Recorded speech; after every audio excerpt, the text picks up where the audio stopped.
What is up, FGO fans? Hope you're doing well. Today's video is about Grails. Now, right up front, I will say I understand this can be a bit of a sensitive topic. There are a lot of people who feel very strongly about who to Grail, why to Grail servants. Maybe they have all their Grails planned out for the next couple of years. That's totally fine. This probably isn't the video for you, though. This is geared more towards people who are maybe ambivalent to the idea of grailing. Maybe they don't see the point of grailing. Maybe they have a huge stockpile of Grails that they're just sitting on. There are a lot of players like that. Maybe they don't really care where they go, so they're kind of looking for ideas as to where to put their Grails. But regardless, if any of those describe you, this is the video for you. We're going to chat about the top 6 reasons to Grail your servants. Here we go.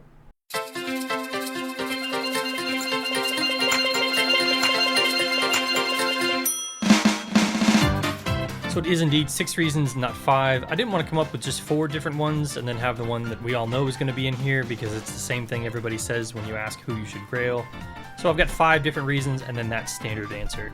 Now, the idea for this came from my Discord. Recently there was a conversation there where we were talking about what a player would do with all their Grails if they didn't have a favorite servant. I didn't know this, but there are players who are just sitting on 40, 50 Grails. I'm always out of Grails, so it's really interesting to me, and that conversation really struck a chord. So it got me thinking about what some reasons could be for someone to Grail even if they don't have a favorite servant.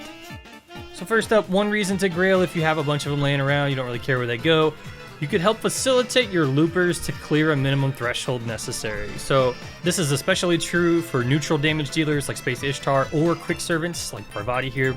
However, anyone who relies a lot on overkill or overgauge hits is going to benefit from this. It may not be a dramatic change, but when it comes to looping, 1 or 2% can really make or break a run. A case in point, I grailed my Zerker lot when he was NP1 just to try to get him more overkill hits. It absolutely paid off. He's now Bond 11. I used him a ton. Is he one of my favorites? No, he's not. Did I Grail him for gameplay? Yeah, you could say that, and I know it's a bit taboo to say, but I absolutely Grailed him in order to help enable looping. It made my life way easier on my quick account. I don't regret it for a day. And one thing to note is if you're preparing for the Buster meta, you're going to worry more about damage than you are about refund. Obviously, Buster is not going to be concerned with refund, so this isn't going to play into that. However, it still would play a part when it comes to clearing the wave. Up next on our list of top reasons to Grail a servant is support survivability. So if you have a stockpile of Grails, you're not really sure where to put them, but you feel like you might start using them, you don't really have a favorite servant, putting them on support so that they last a little bit longer is never a bad idea. It's no secret that Castoria is great for supporting your farming needs, but she's also incredible in challenge content, just like Merlin before her and Tamamo before him. All of them and many more benefit from every bit of HP that you can give them when it comes to the challenging content yet to come, and believe me, there are some difficult fights ahead. Next up on our list is damage output. This is especially true for servants with highly multiplicative kits, and what I mean by that is if they have 3 at least, but probably 4 aspects of multiplicative damage. Multiplicative damage is attack up or defense down on the enemy, card color up for themselves or card color resist down on the enemy, an NP damage up or a power mod, and then an NP super effective mod. The easiest way to tell the difference between a type 3 NP buff and a type 4 NP buff is that the type 3 will last X number of turns. So it'll say 1 turn, for instance, for Jax. If it's a super effective mod, it will not say the number of turns. That's a super effective mod. So if you're sitting on a pile of Grails, you don't know what to do with them, and you have a servant who fits the bill for this, like, I don't know, Siegfried, it may not be a bad idea to juice him up even more. The reason this is so potent is because of the fact that you are taking their base attack and you are feeding it through this series of multiplicative buffs to produce a massive damage result. In Siegfried's case, he has Buster up, Attack up, the anti-trait buff type 3 against dragons, and the super effective mod on his NP against dragons.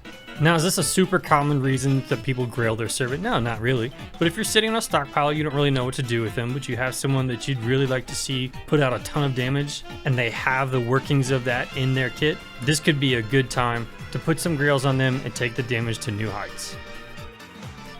The 4th on our list of reasons to Grail your servants, if you're on the fence about it, is Soloists. Taking care of a good soloist can open up a lot of gameplay options for you. I'm pretty biased because I love doing solos, and I tend to gravitate towards servants who are pretty good at soloing. This is probably more of my bias speaking, but I really do feel like all accounts should have at least one soloist at the ready, even if you call them a last man standing type, or they're in the back of your lineup as an anchor. But for me, a Chinsu Wong, a Ku Alter, even a Lancer Q, There's lots of different options out there, even more to come in fact, but I really do feel like it helps round out any account to have that kind of capability tucked away in its back pocket. Not only is it fun and like I said opens up a lot of gameplay opportunities, but you never know when there might be a quest that honestly could be easier if you just soloed it. One that comes to mind is the You May Ren quest in Lost Boat 3. If you remember the quest, then you remember what I'm talking about, but if not, basically you just had to know the gimmick in advance, cleanse debuffs, and you would never die. It could be soloed with nearly anybody if I recall correctly.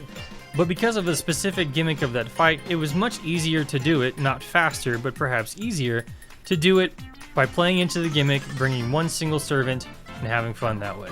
Obviously that's an extreme example, but there are other times as well where it's just more fun, where it's just you and your best soloist and you're taking on all comers. For me, that's a lot of fun. So, if you're on the fence about where to use Grails, you're not really sure, but you like soloing, or you have a good soloist, one that you like, or you have a good last man standing anchor type, maybe a Hercules or something. If you weren't going to use your Grails elsewhere, why not put them on that soloist, make it so that they can stand out a little bit more, have a little bit more of a cushion on their HP, maybe dish out a little bit more damage, possibly be able to take on more challenges than what they would have been able to before, depending on how many Grails you put on them. And number 5 on our list of reasons to Grail a servant if you don't know who to Grail is for fun. There are some fun servants in this game, and a lot of the more fun ones are still yet to come. We get some great ones, but we already have some fun servants like Chen Gong or Jason, or in my case, Sasuke Kojiro. So obviously here we'll see Chen Gong, and I love my Chen Gong, I do, he's fantastic, he's so much fun to use. And the reason I grailed him was for fun, but it's for fun over the long term.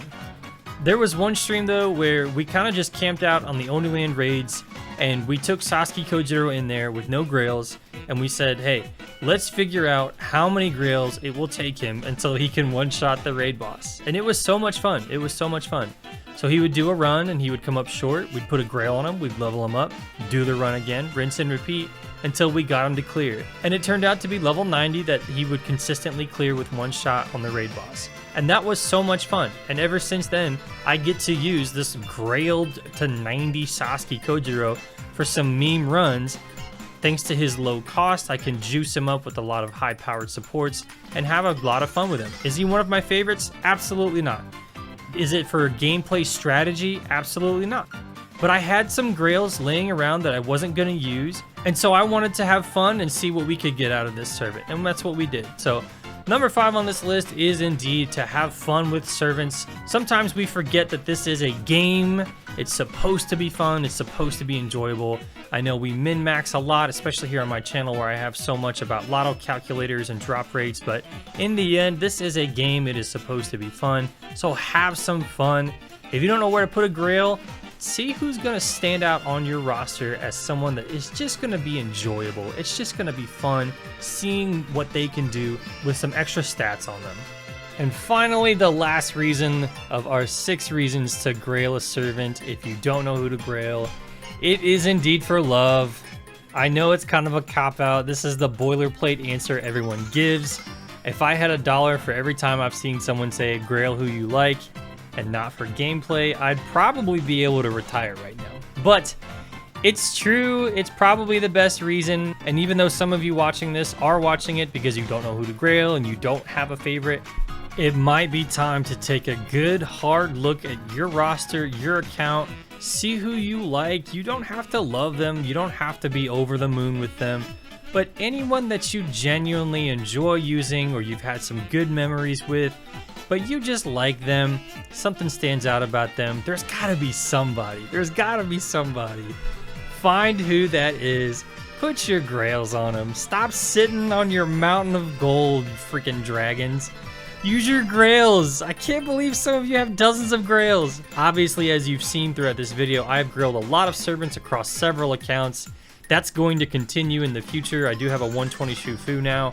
I will have a 120 Arcade when she comes to the global server. She'll be on my main account. I'll try to NP5 her. But I'm telling you what, I am always out of Grails because I always love these characters. I love Fate. I love FGO. And so I find myself constantly falling in love with new characters. Even outside of waifu husbando reasons, sometimes it's lore, sometimes it's aesthetic, sometimes they stand out in my memory from a really cool story chapter or great gameplay experience that I had with them, but I keep finding new reasons to love more and more servants in this game. It's one of the many reasons why I love this game, and it's also why I'm always out of grails. So take a look at your rosters, see who stands out. If nobody stands out, maybe it's time to find someone who stands out. Because the tried and true answer of Grail who you like or Grail for love is always the best answer. So surprise, surprise, I know, but it was me telling you to find someone you like and start grailing them. But that'll do it for this video. Thanks for watching. I know it was a long one. Hopefully it was a fun one. If you haven't already, hit the sub button, and I will see you soon on the next video. Good luck on your rolls. Take care.